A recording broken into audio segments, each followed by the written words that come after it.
What happens when a billionaire CEO trades his corner office for a pair of worn-out jeans and walks into the heart of his own factory, disguised as a nobody?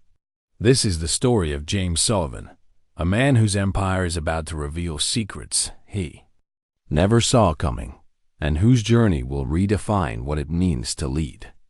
Buckle up, because this dive into the gritty world of Sullivan Manufacturing is a tale of grit, heart, and humanity that'll keep you guessing. James Sullivan, at 48, was a titan of industry. From a one-room workshop in Chicago, he'd built Sullivan Manufacturing into a powerhouse, churning out precision tools and machinery that powered construction sites and factories across America.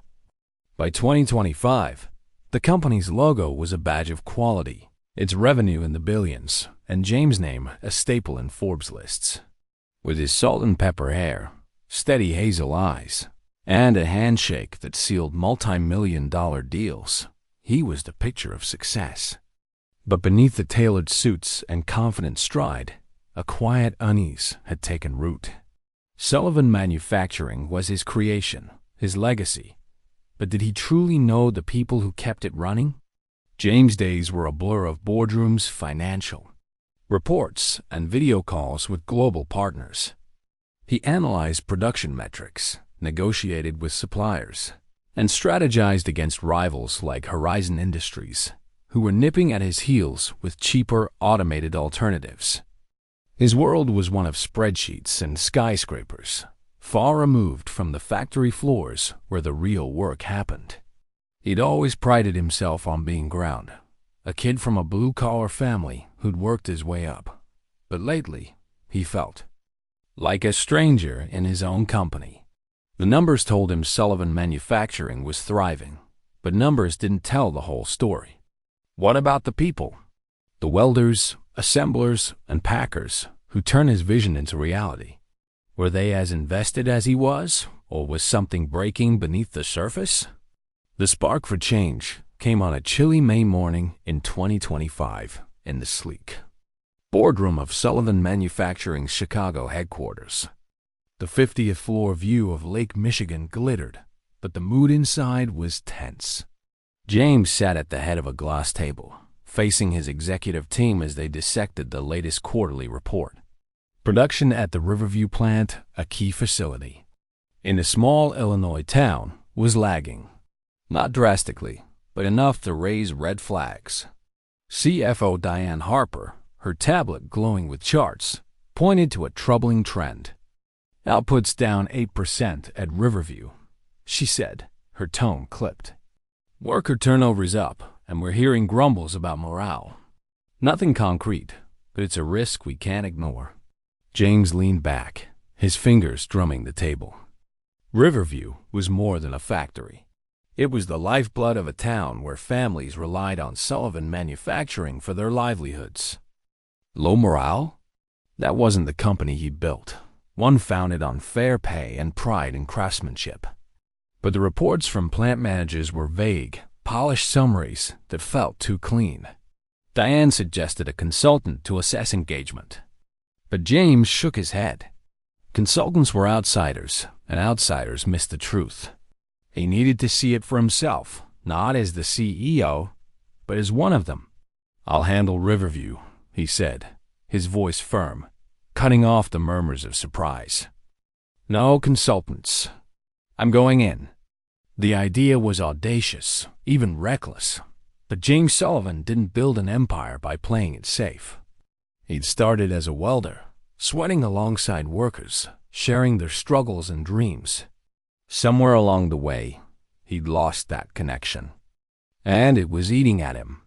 If Riverview was faltering, he wouldn't fix it from a penthouse. He'd go undercover, blend into the factory floor, and uncover what his managers weren't telling him. Were his workers still proud to wear the Sullivan name? Or had his empire grown too big, too cold, to care for the people who powered it? Over the next 10 days, James prepared with the meticulousness of a spy. He ditched his Armani suits for a thrift store ensemble, faded jeans, a flannel shirt, and a scuffed baseball cap. He let his beard grow scruffy, swapped his contacts for plain glasses, and traded his leather briefcase for a beat-up backpack.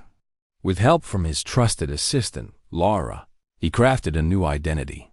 Noah Evans, a 35-year-old trainee fresh off a stint at a small machine shop in Ohio. Laura, the only one in on the secret, forged HR paperwork and enrolled Noah in the Riverview plant's training program.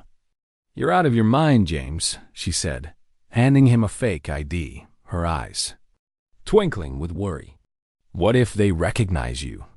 "They won't," James replied, adjusting his cap in the mirror. The man staring back was a stranger, no trace of the polished CEO who graced annual reports. "I haven't set foot in Riverview in years. To them, I'm just a face on a website." Laura sighed, but didn't argue. She knew James' stubborn streak was as much a part of him as his vision. To sell the role, James studied the plant's operations, memorizing assembly line protocols and brushing up on the slang of the factory floor. He practiced softening his commanding tone, adopting a quieter, slightly unsure cadence that fit Noah Evans, the nervous new guy. But this wasn't just about playing a part.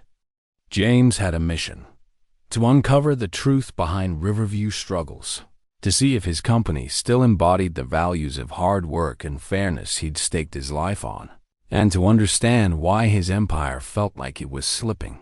Was it a few disgruntled workers, or a deeper rot in the culture he built? The answers lay in Riverview, among the clang of machinery and the sweat of the assembly line. The night before his first day, James stood in his Lakeshore Drive penthouse, gazing at the Chicago skyline. The city was a testament to his success, but his thoughts turned to his wife, Claire, and their son, Ethan, a college freshman who'd grown distant. Claire had been patient with his late nights, but her quiet question last week, "When's the last time you felt happy, James?" had cut deep. Sullivan Manufacturing was for them, for the future he wanted to secure. But what good was it if he lost the people he loved? This mission was about more than the company. It was about rediscovering why he'd started it all. As he packed Noah's backpack, James felt a surge of anticipation. Tomorrow, he'd walk into Riverview as a stranger, stripped of power and privilege, to face whatever truths awaited. Was Sullivan Manufacturing the beacon of pride he believed it to be? Or was there a darkness lurking in the hum of the factory, threatening to unravel everything? One thing was certain: Noah Evans was about to find out. The Riverview factory of Sullivan Manufacturing was a beast of steel and sound, its pulse a relentless rhythm of clanging machinery and hissing pneumatics. James Sullivan, now Noah Evans, stepped through the heavy metal doors on his first day. As a trainee, the weight of his disguise settling over him like a second skin. Gone were the polished suits and commanding presence of a CEO. In their place stood a man in faded jeans, a flannel shirt, and a baseball cap pulled low, his heart pounding with a mix of adrenaline and uncertainty. He'd built this empire, but today he was just another worker, here to uncover the truth about his company. As the factory's din enveloped him, one question loomed: could he blend in long enough to see what his boardroom reports had missed? The Riverview plant sprawled across acres of Illinois heartland, a maze of assembly lines, welding stations, and towering stacks of raw materials. The air smelled of oil and metal, and the floor vibrated with the hum of production. Noah's orientation was a whirlwind led by Robert Klein, the shift supervisor, a burly man in his 40s with a clipboard and a no-nonsense demeanor. "Keep up, Evans," Robert barked, handing him a hard hat and safety goggles. "You're on the assembly line, shadowing Michael Carter. Don't slow him down, and don't break anything." Noah nodded, his throat tight. He'd written the company's safety protocols, but hearing them as a grunt was a humbling shift. Michael Carter, a wiry man in his mid-50s with graying hair and calloused hands, greeted Noah with a tired but genuine smile. "You the new kid?" he asked, adjusting his gloves. "Noah, right? Stick with me, and you'll be fine." His voice carried the warmth of someone who'd seen it all, but his eyes held a weariness that caught Noah's attention. Michael was a lifer, 22 years at Sullivan, and he moved with the precision of a man who knew every bolt and weld in the place. As they worked the line, assembling components for industrial drills, Michael explained the process with patience, correcting Noah's fumbles without judgment. "Takes time," he said, chuckling as Noah dropped a wrench. "We've all been there." The factory was a living organism, its workers a tight-knit crew despite the grueling pace. Noah met Luke Harper, a lanky 19-year-old saving for college, who darted between stations with nervous energy. Tom Reynolds, a grizzled veteran with a penchant for bad puns, kept the mood light, tossing out, "Why'd the screwdriver go to therapy?" Too many twisted relationships. The camaraderie reminded Noah of his early days, hustling in small shops, sharing beers with coworkers after a long shift. But beneath the laughter, he sensed strained furtive glances when Robert walked by, hushed complaints about long hours, and rumors of layoffs looming like storm clouds. Noah's role was simple but demanding. Fetch tools, stack parts, and learn the line. His hands, softened by years of desk work, blistered quickly, and his back ached by lunch. The break room, a cramped space with vending machines and scuffed tables, was a hub of chatter. Luke griped about the pay, barely enough to cover his tuition dreams. Tom shrugged it off, saying, "Been through worse. At least we've got jobs for now." The "for now" hung heavy, and Noah's ears perked up. He asked, playing the curious newbie, "What's that about? Layoffs?" Luke glanced around, then muttered, "Word is, corporate's pushing automation. Horizon Industries is doing it, and we're next." Noah's stomach twisted. Automation was a boardroom topic, not a done deal, but the fear was real, and he hadn't realized how deeply it ran. Michael, sitting apart, was quieter than the others. During a break on the third day, Noah found him alone at a table, staring at a worn photo from his wallet, a teenage boy smiling with Michael's eyes. Michael's face was etched with grief, his eyes red-rimmed, as if he'd been crying. Noah hesitated, torn between respecting the man's privacy and his mission to understand. "Nice kid," he ventured, nodding at the photo. Michael startled, slipping the photo away. "Yeah, my son Ben," he said, his voice thick. "Good boy." He stood abruptly, returning to the line, leaving Noah with a nagging sense that something was wrong. The image of Michael's pain lingered, a crack in the factory's bustling facade. Over the next few days, Noah settled into the rhythm, earning nods from coworkers for his effort, though Tom teased, "You're too sharp for a rookie, Evans. What's your deal?" Noah laughed it off, but the comment made him cautious. He kept his questions light, soaking up the factory's pulse. He noticed Michael's dedication, staying late to fix a jam machine, mentoring Luke through a tricky weld, but also his moments of distraction, like when he fumbled a tool, muttering, "Can't mess this up." Noah's CEO instincts kicked in. Michael was carrying a burden one the company might be ignoring. The factory wasn't all gloom.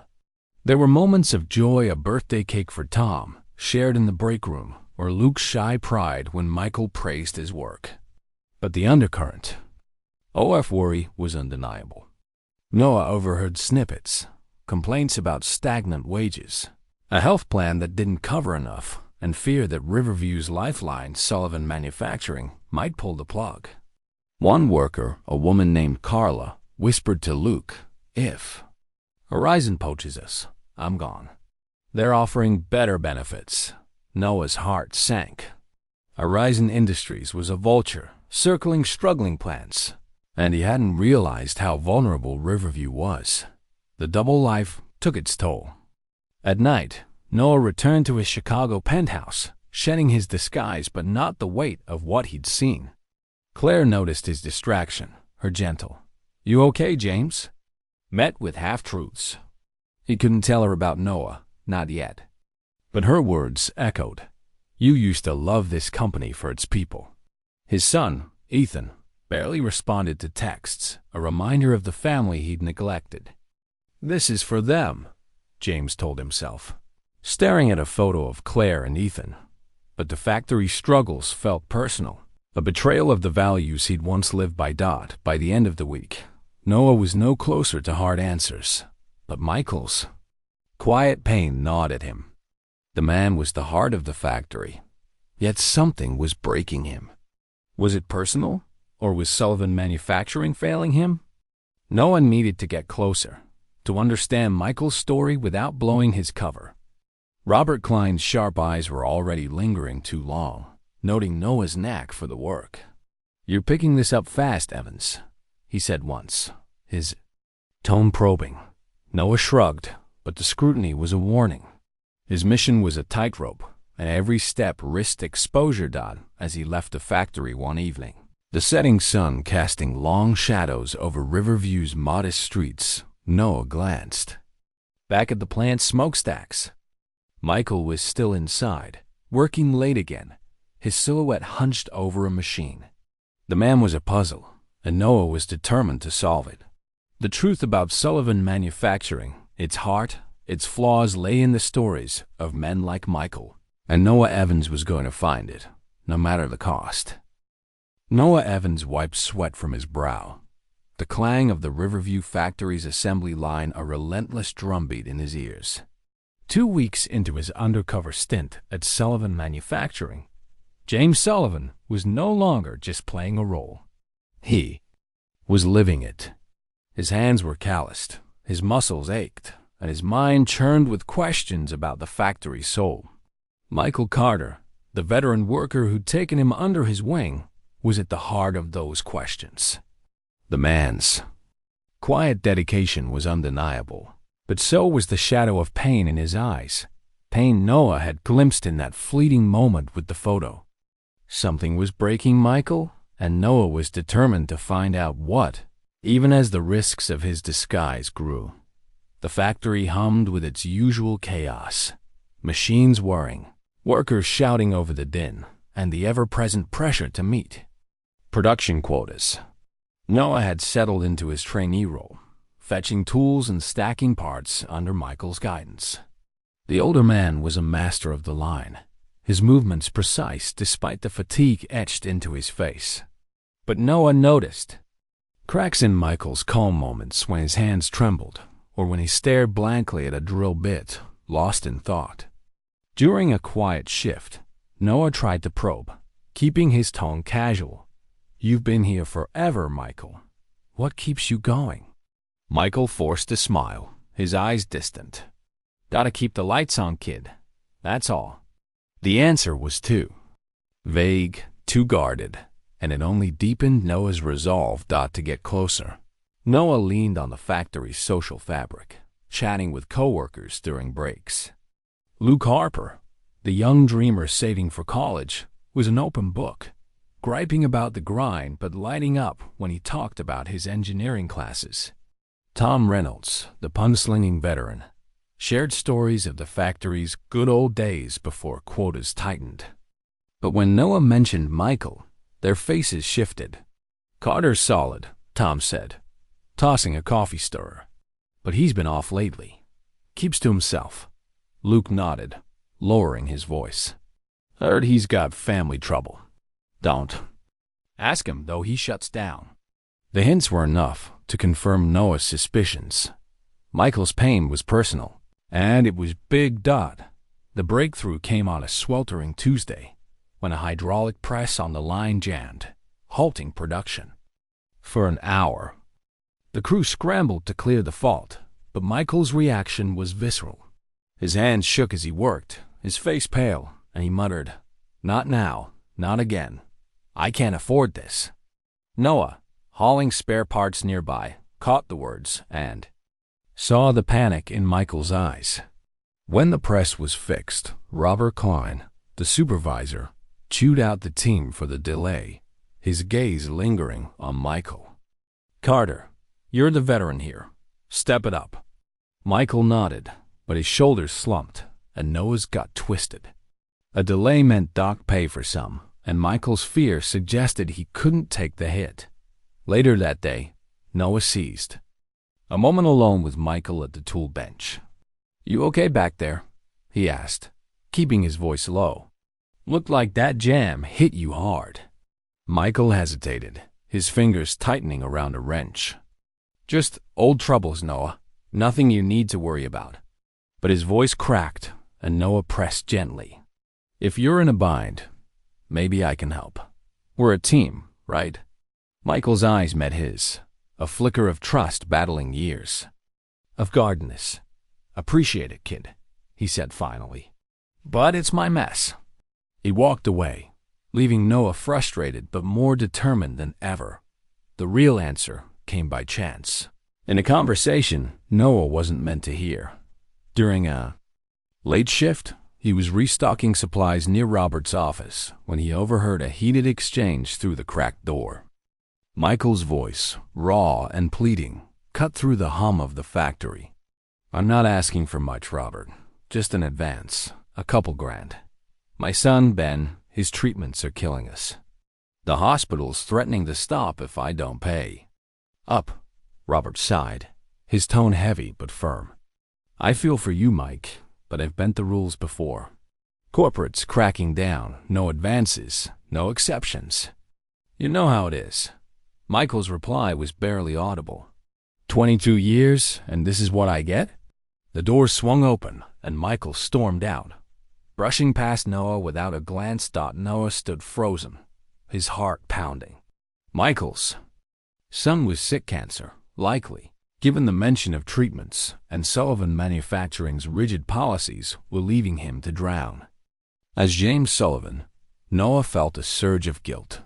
He'd approved those policies years ago, prioritizing efficiency over flexibility, never imagining they'd crush a man like Michael. The factory's camaraderie masked a deeper truth. Workers were stretched thin, and the company wasn't catching them when they fell. Michael's struggle wasn't just personal. It was a symptom of a system James had let slide. The stakes grew sharper with external pressures. Over lunch, Luke shared a rumor that Horizon Industries was scouting Riverview workers, offering better benefits and job security. "They're building a plant 20 miles away," he said, picking at his sandwich. "If Sullivan automates us out, I'm gone." Noah's blood ran cold. Automation was a boardroom discussion, not a plan, but Horizon's poaching was news. To him, a rival plant could gut Riverview, draining talent and destabilizing the town.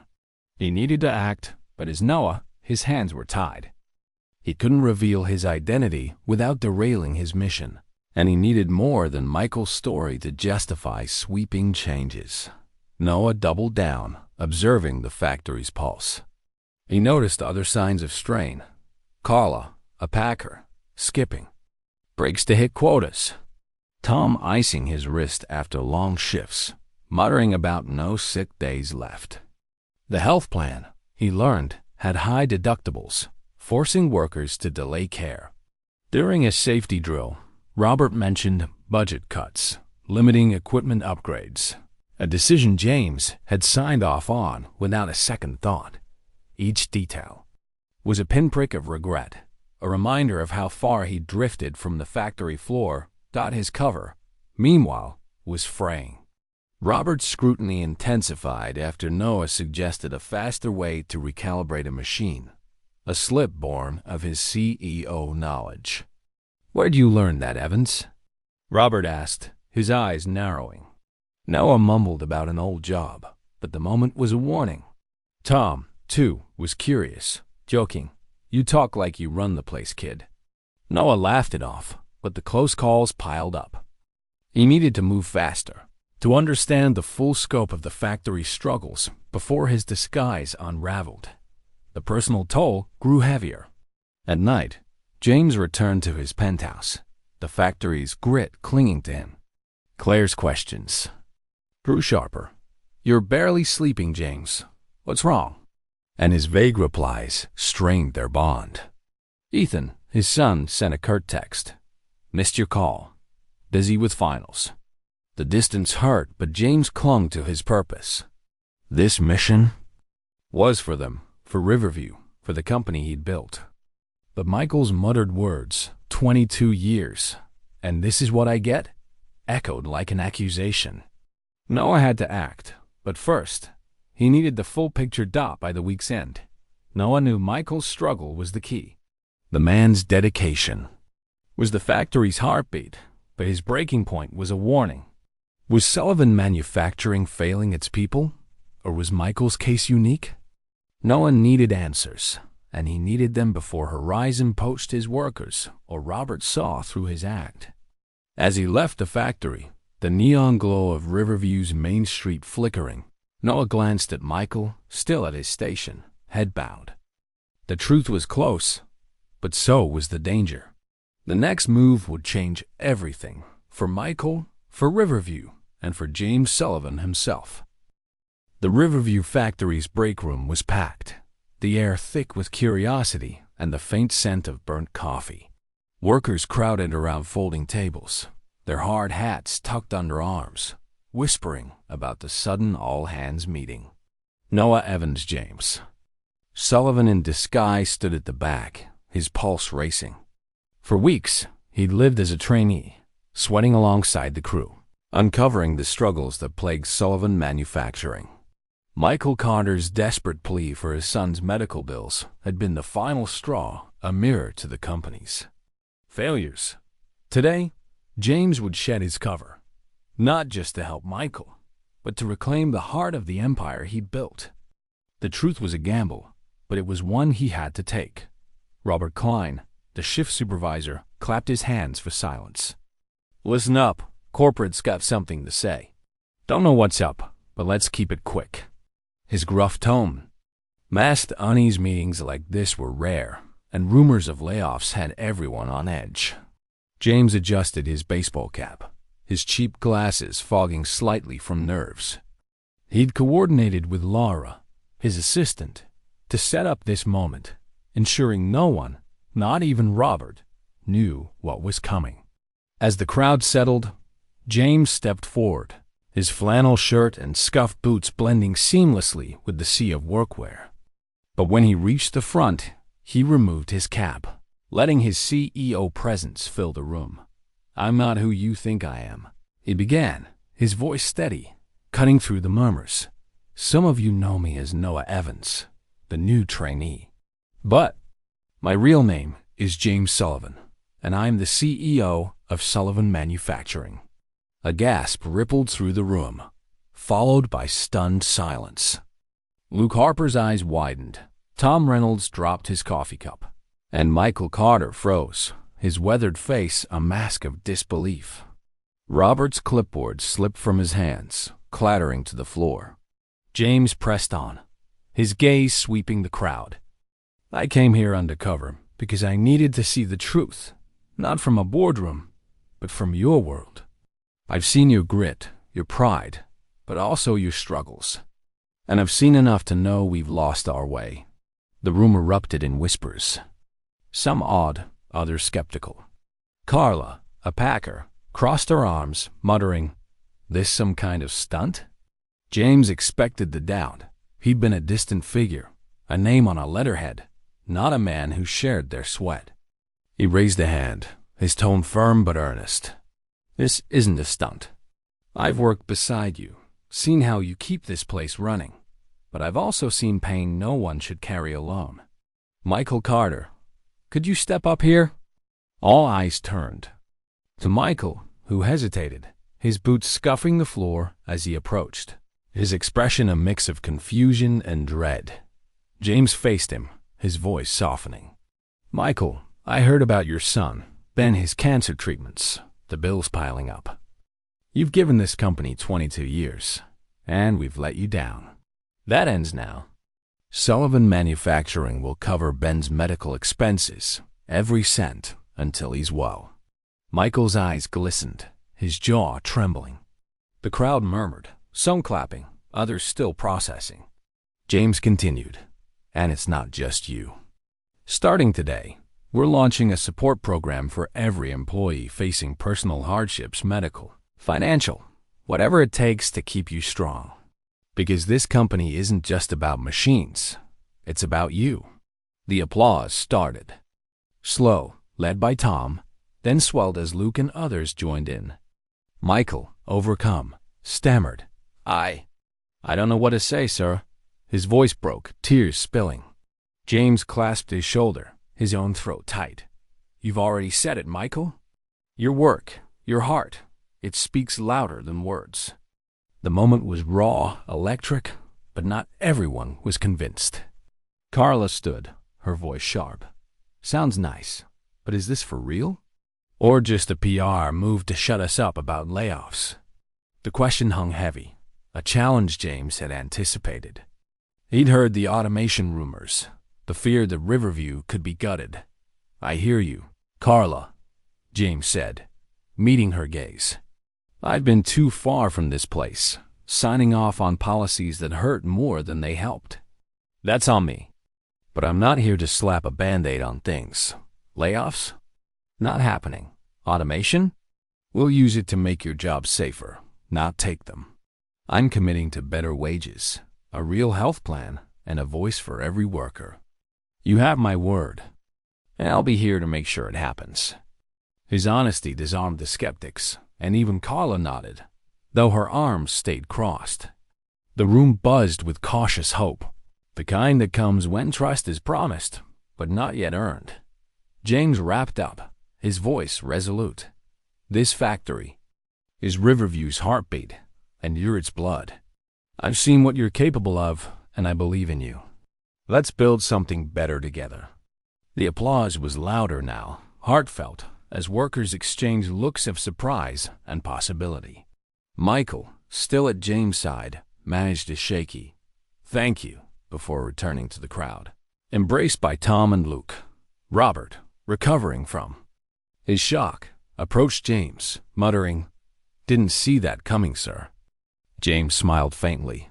"Good. That was the point?" As the workers dispersed, James lingered, watching Michael laugh with Luke, a weight visibly lifted. But the moment was bittersweet. As Noah, he connected with these people.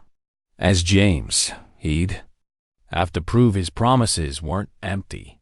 The confrontation with his own failures, policies that left Michael desperate, a culture that bred fear, had shaken him. He wasn't just saving Riverview. He was saving the company from himself. That night, in his Chicago penthouse, James shed Noah's clothes and stood by the window, the city's glow a stark contrast to Riverview's humble streets. Claire sensed his turmoil, her hand on his arm. "You did something good today, didn't you?" she asked. James nodded, but his mind was on Michael, on Carla's skepticism, on the work ahead. He'd taken the first step, but the real test was sustaining it. His phone buzzed a text from Lavra, Riverview's buzzing. "You're trending on local X posts. Don't screw this up." James chuckled, but the pressure was real. Horizon Industries was still out there, and his workers needed more than words. James knew the road ahead was long. Michael's relief was a start, but Sullivan Manufacturing needed a transformation, and it started with him. Tomorrow, he'd return to Riverview, not as Noah, but as James Sullivan, ready to roll up his sleeves. The factory's heartbeat was strong, and he'd fight to keep it that way for Michael, for Riverview, and for the legacy he'd almost lost. The Riverview factory's smokestacks stood tall against the Illinois sky, a symbol of resilience that James Sullivan now carried in his heart. Weeks after revealing his identity as Sullivan Manufacturing CEO, the echo of that day, Michael Carter's tearful gratitude, the workers' cautious applause, still lingered. James had promised change, not just for Michael's son Ben, whose medical bills were now covered, but for every worker who'd been let down by the company's rigid policies. But promises were easy. Delivering them was another beast. As James stepped into the factory, no longer Noah Evans, but the CEO in a crisp button-down, He felt the weight of every eye on him. Trust was a fragile thing, and he had to earn it, one step at a time. The factory buzzed with its usual rhythm, but the atmosphere had shifted. Workers whispered about the new support program, some hopeful, others skeptical that corporate would follow through. James wasted no time, rolling out reforms with a speed that stunned even his Chicago team. He raised the minimum wage by 15%, overhauled the health plan to cover 90% of medical costs, and launched a hardship fund for emergencies like Michael's. Weekly forums gave workers a direct line to management, a move Laura, his assistant, called insane but brilliant. James didn't stop at Riverview. He mandated the changes across all plants, determined to make Sullivan Manufacturing a model of fairness. Michael Carter, once a quiet veteran, emerged as a linchpin in the transformation. Grateful for the company's support, Ben's cancer treatments were progressing well. He volunteered to lead the worker forums, his steady presence bridging the gap between crew and suits. During the first forum, held in the break room, Michael stood tall, his voice firm. "I've seen this place at its best and worst," he said, facing a mix of familiar faces and wary newcomers. "Mr. Sullivan's giving us a shot to fix things. Let's tell him what we need." Workers shared gripes, outdated equipment, long shifts, fear of automation, and Michael listened, jotting notes to relay to James. His role gave the reforms credibility, but not everyone was on board. Luke Harper, the young dreamer, was among the skeptics. Over lunch, he leaned across a scuffed table, his voice low. "This all sounds great, but how do we know it'll last? Sullivan's just covering his ass after playing spy." His words stung, but James, overhearing from a nearby table, understood. Trust wasn't built in a day, especially after years of neglect. He approached Luke later, keeping his tone open. "I get why you're wary, Luke. I've been too far from this place. But I'm here now. Tell me what'll prove it to you." Luke hesitated, then said, "Fix the machines. Half of them are older than me, and breakdowns cost us pay." James nodded, making a mental note. The next week, he greenlit a $2 million equipment upgrade, prioritizing Riverview. Luke's grudging nod was a small victory, but it mattered not. All resistance was so easily swayed. Carla, the packer who'd called James reveal a PR stunt, rallied a group of workers who saw the reforms as temporary. During a forum, she stood, arms crossed. "You say no layoffs, but what about automation? Horizon Industries is hiring, and they're not making promises they can't keep." The room tensed, and Michael stepped in, his voice calm but firm. "Carla, I was drowning, and this company pulled me out. Give it a chance." James backed him up, announcing a smart automation plan to enhance safety like robotic arms for heavy lifts, while guaranteeing no job losses. Carla sat down, unconvinced but listening, a crack in her armor. External threats loomed larger. Horizon Industries launched a vicious ad campaign, plastering billboards along Riverview's main drag with slogans like, "Join Horizon. Stability you can trust." Ex-posts buzzed with rumors that Horizon was poaching Sullivan workers, offering signing bonuses. James, monitoring the chatter via Laura, felt the pressure. Losing talent could cripple Riverview, and a new Horizon plant 20 miles away was a direct challenge. He countered by securing a high-profile contract to supply machinery for a Midwest infrastructure project, ensuring job security and touting Sullivan's commitment in local media. The move bought time, but Horizon's shadow lingered, a reminder that every reform had to stick. Michael's personal journey fueled the factory's momentum. With Ben's health improving, he brought a renewed energy to the line, mentoring Luke and others with a fatherly warmth. One evening, James visited Michael's home, a modest bungalow on Riverview's edge, to check on Ben. The 16-year-old, pale but smiling, thanked James for the support. Dad's been happier, Ben said, gripping a Sullivan-branded mug. Michael, pouring coffee, added, "You gave us more than money. Mr. Sullivan, you gave us hope." The moment grounded James, a reminder that his mission wasn't just corporate. It was human. But challenges persisted. Robert Klein, the supervisor, struggled with the forums, bristling when workers criticized management. "I've kept this place running for years," he told James privately, his pride wounded. James listened, then reassigned Robert to oversee the equipment upgrades, leveraging his expertise while easing tensions. Another hurdle was internal. Some Chicago executives, led by CFO Diane Harper, questioned the reform's cost. "We're bleeding cash," Diane warned during a tense call. James stood firm. "We're investing in people. That's what keeps us ahead of Horizon." His conviction swayed the board, but he knew the financial strain was a tightrope.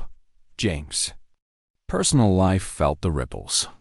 Claire, sensing his renewed purpose, supported him but pressed for balance.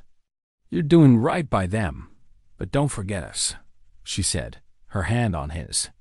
James promised to take Ethan, their son, on a camping trip after finals, a step toward mending their bond. Late nights at the factory tested that vow, but Claire's patience kept him grounded. He began inviting workers' families to Riverview events, like a safety training barbecue, where Michael's wife, Ellen, thanked him tearfully. The gestures wove the factory into the community, reinforcing James' vision. By the month's end, Riverview showed signs of rebirth. New machines arrived, gleaming under the factory's lights, and workers trained on them with cautious excitement. The health plan's benefits kicked in, with Carla quietly signing up after a doctor's visit. Michael's forums grew lively, with workers proposing ideas like flexible shifts. Luke, inspired, enrolled in night classes, his skepticism softening. Even Horizon's poaching slowed as Sullivan's contract win dominated local news, branding Riverview a success story. James stood in the factory one evening, watching Michael guide a new trainee with the same patience he'd shown Noah. The factory's heartbeat was stronger, its people more united. But doubts lingered. Could he sustain this? Horizon was still out there, and trust was a work in progress. As he left, Michael caught his eye, offering a nod of respect. James returned it, a silent pact. The transformation was real, but the final test lay ahead for Riverview, for Sullivan Manufacturing, and for the man who'd risked everything to rediscover its soul. The Riverview factory glowed under a crisp autumn sun, its smokestacks puffing steady clouds into the Illinois sky. Inside, the hum of new machinery blended with the chatter of workers, a symphony of purpose that James Sullivan felt in his bones. Months after shedding his Noah Evans disguise, the CEO stood at the factory's entrance, no longer a stranger but a leader reborn. Sullivan Manufacturing had faced its reckoning, Michael Carter's struggles, the workers' fears, the shadow of Horizon Industries, and emerged stronger. Today, as Riverview hosted a community open house, James saw the fruits of that transformation, not just in the factory's output, but in the faces of the people who called it home. The open house was Michael Carter's idea, a celebration of the factory's renewal and Riverview's spirit. Workers and their families filled the shop floor, kids darting between gleaming machines while parents toured safety upgrades. Michael, now a de facto leader, guided a group, his voice steady, as he explained the robotic arm's precision. His son Ben, 16 and recovering from cancer, trailed behind, a Sullivan Manufacturing cap perched proudly on his head. James watched from a distance, his chest tight with pride. Michael's journey from a man broken by medical bills to a beacon of hope mirrored the factory's own redemption, and James knew none of it would have happened without that reckless undercover gamble. The transformation was tangible. The reforms James had launched: higher wages, a robust health plan, a hardship fund had taken root. Workers like Luke Harper, once skeptical, now thrived, balancing night classes with a job secured by Sullivan's no-layoff pledge. Carla, the vocal doubter, had joined the worker forums, her sharp insights shaping shift policies. New equipment, reduced breakdowns, boosting output and morale, while safety training cut accidents by half. Riverview's production numbers outpaced projections, and Sullivan Manufacturing's reputation soared, cemented by a high-profile contract that silenced Horizon Industries' poaching attempts. Horizon's billboards, once taunting, had vanished, replaced by Sullivan's own, built by us, for you. Michael's role was pivotal. His forums had evolved into a company-wide model, with workers across plants sharing ideas directly with management. At the open house, he presented James with a plaque from the crew, engraved with "For Seeing Us." The gesture, simple but profound, moved James to near tears. "You're the ones who made this," he told the crowd, his voice thick. "I just listened." Michael, standing beside Ben, shook his head, smiling. "You did more than listen, Mr. Sullivan. You changed everything." The applause that followed wasn't just for James. It was for Riverview, for the factory that had become a family. External battles had been won too. The Illinois Labor Board, once sniffing for violations, cleared Sullivan Manufacturing after a routine audit, praising its worker-centric policies. Horizon Industries, outmaneuvered, scaled back its local expansion, unable to compete with Sullivan's renewed loyalty. James had leveraged the infrastructure contract to secure federal grants, funding training programs that kept Riverview competitive. The town itself felt the ripple. Local diners buzzed with workers spending better wages, and Riverview High named a scholarship after Sullivan Manufacturing, with Luke as its first recipient. James' personal life reflected the shift. He'd kept his promise to Claire, taking Ethan on that camping trip, their laughter by a campfire mending years of distance. Claire joined him at the open house, her hand in his as they watched Ben kick a soccer ball with other kids. "This is why you did it," she whispered, and James nodded, the weight of his mission finally lifting. Leadership, he'd learned, wasn't about profits or power. It was about people, from Michael's family to his own. He'd returned to Riverview weekly, not as a CEO on a pedestal, but as a partner, eating lunch with the crew and listening to their stories. As the open house wound down, James stood with Michael by a new drill press, the factory's heartbeat, steady around them. "You ever think about those days as Noah?" Michael asked, a glint in his eye. James chuckled. "Every day. Nearly got caught a dozen times." Michael laughed, then grew serious. "You gave me my son back, James. This place hits home now." The words were a gift, a reminder that Sullivan Manufacturing's legacy wasn't in its machines, but in its humanity. This story isn't just about a CEO or a factory. It's a testament to the power of seeing people, really seeing them. James Sullivan's journey shows that leadership begins with empathy, with stepping into someone else's shoes, even when it's uncomfortable. Michael Carter's resilience proves that struggle doesn't define us. It's the chance to rise that does. In a world of automation and bottom lines, Riverview's revival reminds us that workplaces can be families, built on trust and care. Sullivan Manufacturing didn't just survive. It thrived because one man dared to listen and a community dared to believe. That's the legacy worth celebrating, a beacon for anyone who believes compassion can change the world. What do you think? Would you have taken James' risk, walking a mile in his workers' boots? Do you believe a company can be a family? Share your thoughts in the comments. We'd love to hear your take, and let us know where you're watching from. It's amazing to see how these stories connect us across the globe. If this tale of heart and hustle moved you, subscribe to Legacy Stories on YouTube for more journeys that inspire, challenge, and uplift. Hit that bell icon to stay in the loop and join our community of storytellers and dreamers. Together, let's keep the spark of humanity alive. Until next time, keep believing in the power of a single step.